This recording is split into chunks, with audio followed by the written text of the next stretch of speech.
Welcome, this is my Jeep Grand Cherokee WK, and this is a bit of water, and this is what happens to a 5.7 HEMI when you get too much water in the engine. The piston on the number 8 cylinder is no longer connected to the crankshaft. I was able to locate a good used engine from a slightly used vehicle. Now we're moving forward with removing this engine to put the used engine in.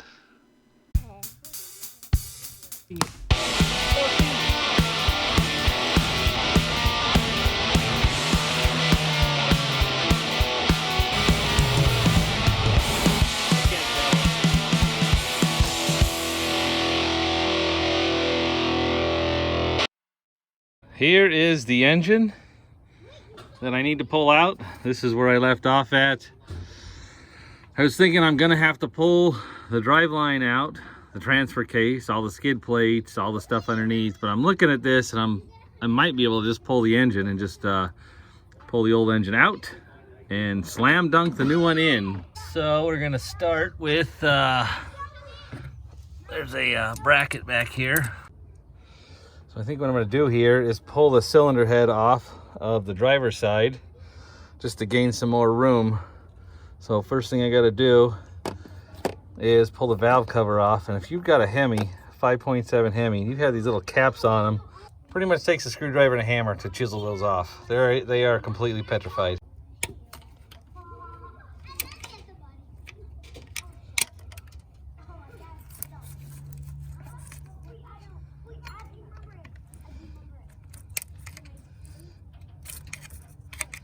I'm guessing those were once made of rubber.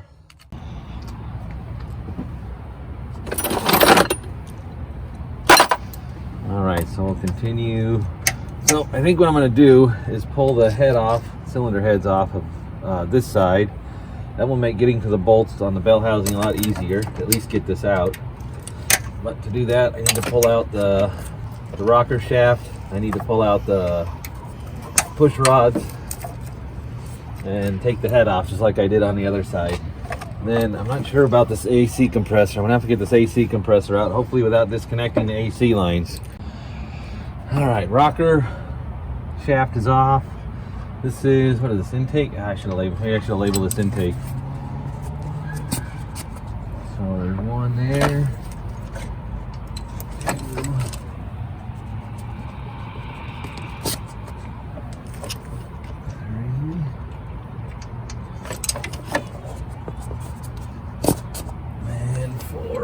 Here.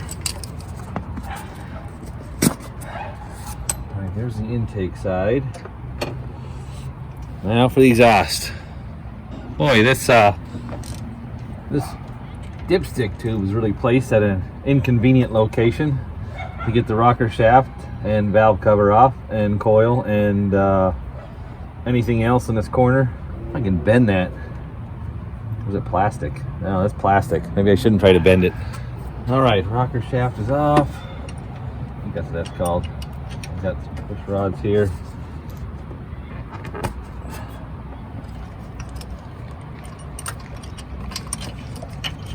Oh man, come on.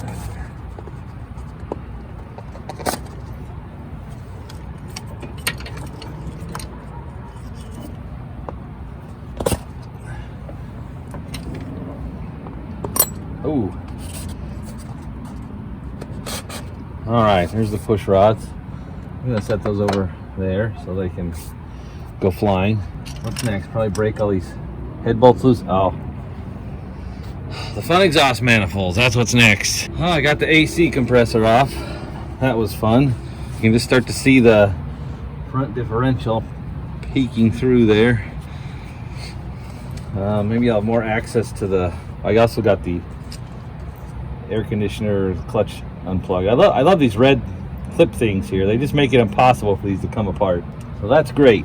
Great for Fiat or Mercedes or who owns Chrysler in 04, 05? Was it 05? 05. Jeep? Mopar? I don't know. I'm gonna work on this exhaust manifold here. Actually, there's a heat shield that's got to come off first. Know how many of these bolts I'm gonna break. Trying to get that off. Can you get headers for these? You just put headers on. Cable ties holding everything together too. This thing just wraps around everything. Okay, so there is the air conditioning clutch plug. Should I label that? I haven't labeled anything else, so I guess why start now? We're gonna get this out of here. Man, this is just in the way. All these wires, are these really necessary? So with this, first of all, I gotta clean up this engine compartment. We'll pressure wash, degrease this. I think the engine that's going in here, the used engine, I'm gonna end up painting it. So if you have any suggestions for a good engine color, I think the original one's black, which is kind of boring. But I'll do black if people want to see you painted black.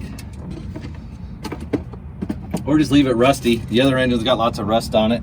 So if you got a suggestion, leave it in the comments for a color. Pink? You want to do pink? I was thinking maybe HEMI Orange. I like that. That'd be good. You open up the engine compartment and it's HEMI Orange. How cool would that be?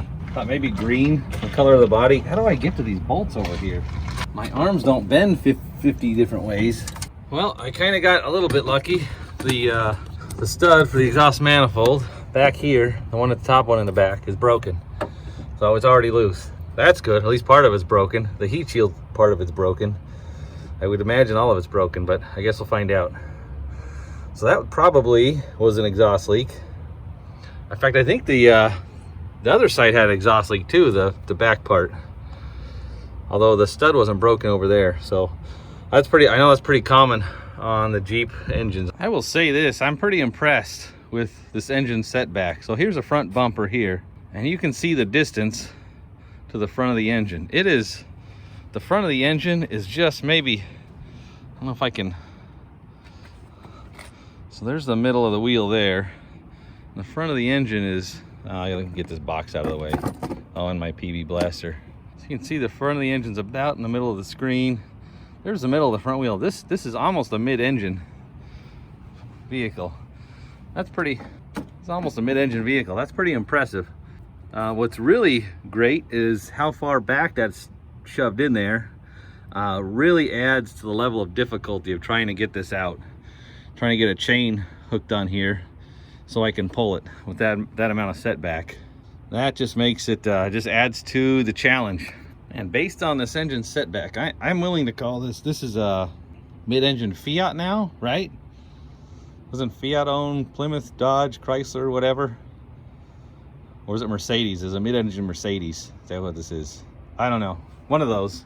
We're late into the night. I got a Turtle's Garage shirt on though this time. Sorry, Dave. So I can put some more light on the subject here. Nothing's easy.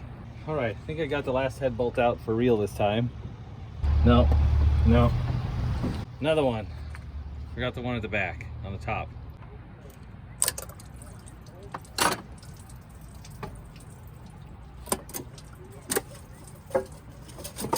All right. Oh, seriously. So that's where we're gonna leave off tonight. I got the cylinder heads off. With that being off, I've got much easier access to the motor mounts down here and over there. I got a lot of these hoses I think I'm gonna have to move, and that should make it easier to get to the bell housing bolts on the back as well. I think that's gonna be the next stop, is getting ready to, actually the next stop's gonna be, I gotta get an engine stand so I can put the used engine on the engine stand and get it stripped down and washed and cleaned up and painted. Then this one comes out, then I can wash this engine compartment, pressure wash all this. Then we can put the new engine in, or the other used engine in.